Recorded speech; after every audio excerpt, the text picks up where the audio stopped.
plus souvent, les médias les décrivent comme des leaders conquérants, visionnaires, à la tête de grandes batailles économiques.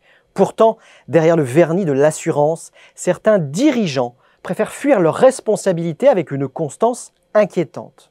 Ils s'abritent derrière des conseils d'administration dociles, des comités exécutifs complaisants et une armée de consultants interchangeables.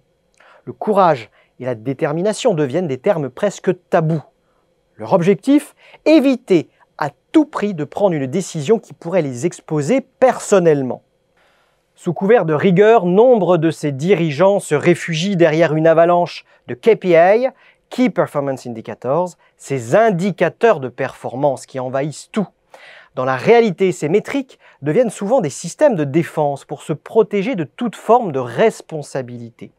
Comme le souligne Richard Rummelt dans Good Strategy, Bad Strategy, les mauvaises stratégies sont souvent déguisées sous des apparences rationnelles, mais elles manquent d'un véritable objectif stratégique.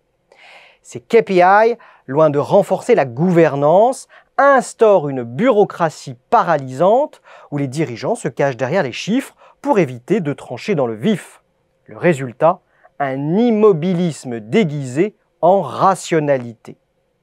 Face à des situations complexes, ces dirigeants invoquent à tour de bras des experts extérieurs.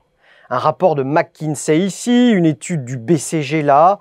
L'objectif est souvent de déporter la responsabilité sur des experts externes, fournisseurs d'idées et de projets.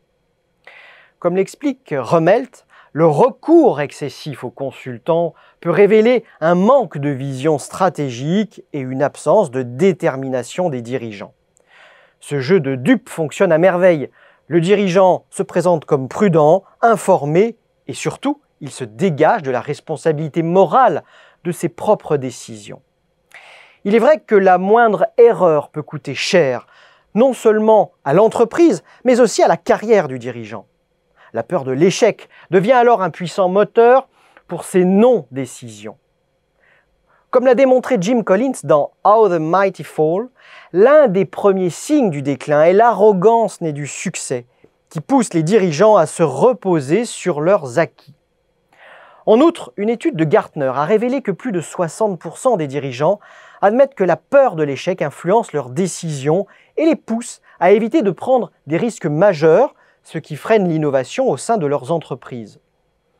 Au fond, le dilemme entre lâcheté et cynisme s'efface souvent derrière une troisième voie, celle de la compromission déguisée en rationalité stratégique.